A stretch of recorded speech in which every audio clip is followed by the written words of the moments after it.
Douglas M. Richardson. He's in Michigan. I took my case back to court in March 23rd of 2006.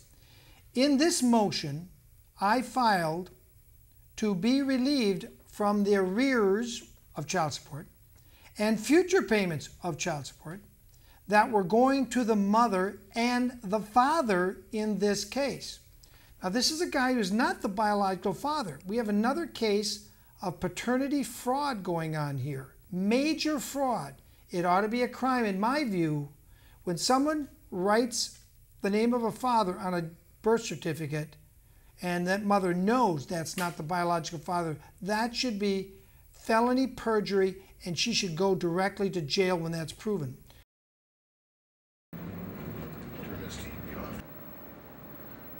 So, Douglas Richardson, William Wagner here.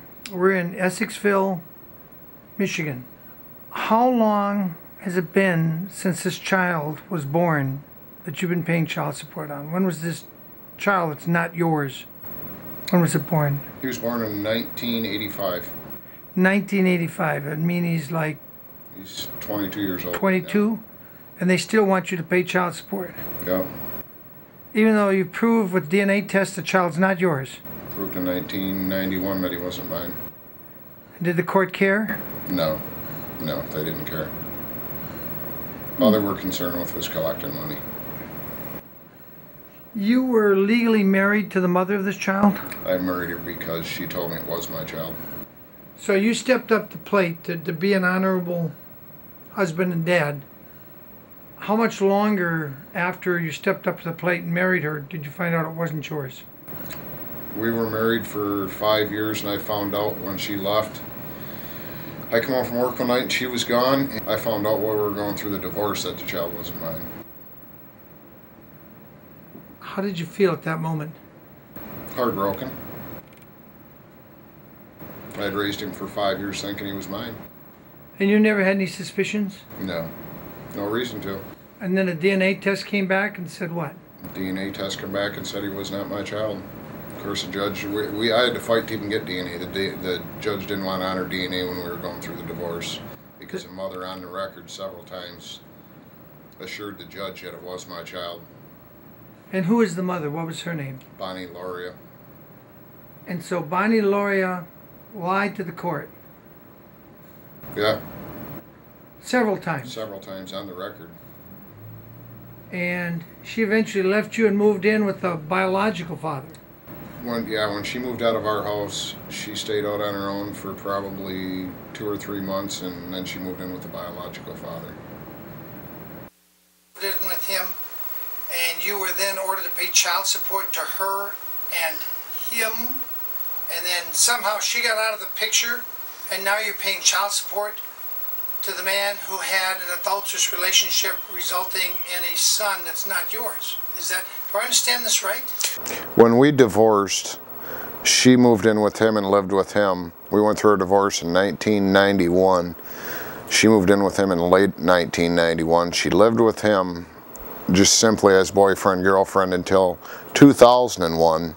And in 2001, she abandoned the child with him, wrote a letter to the friend of the court and asked him to do an abatement and redirection of child support, is basically asking them to forward the payments to him in his name. And that's what the friend of the court did, was actually placed an order against it for the payments to go directly to him and never did notify me. I didn't even know until 2005 that the payments were going directly to him because I had no contact with the child, because in the divorce the courts ordered no visitation on the child. So you haven't seen this child you thought was yours since it was 5? Since he was 5. Now 21, and you're ordered to pay child support to him, even though he's the one that had the relationship with your ex-wife. Well, it wasn't even an adult. She was pregnant when I met her. She knew that it wasn't my child. She knew it was his child when she told me it was my child. Oh, so she was really deceitful. Oh, yeah. From the get-go. Yeah, I had actually found out through it actually ended up coming out of her mouth that prior to me meeting her, she had actually had a child and gave it up for adoption, and it was his child, and he didn't want nothing to do with it. She ended up getting pregnant again, knowing he's not going to want nothing to do with the child, and found Daddy. And how much child support have you paid over these last 20-some years? Well, I was ordered to carry health insurance and pay child support. Between the two, it was just right a little bit under $150,000. There was $80,000 in child support and $70,000 in health insurance premiums. Wow, you paid child support $150,000 worth for a son that wasn't yours. Correct. And you're ordered to pay the man who's the biological father. For almost 5 years, and I didn't even know it. I didn't know they were paying him the money. You thought it was going to her. I thought it was going to her. And she had already abandoned the child. Yeah.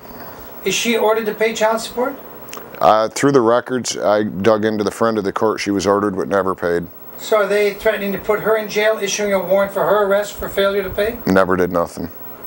Does that seem like the Child Protective Services and Child Collection Services are biased against men?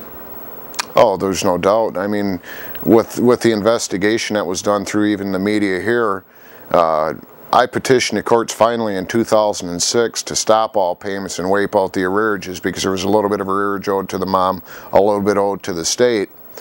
And when I petitioned the courts, we went into court and it was actually agreed I did not have to pay her no more money, I didn't have to pay him no more money. Any arrearages owed to them was abated, but I had to take the agreement that I reimbursed the state of Michigan $1,500 for the time that they were on welfare.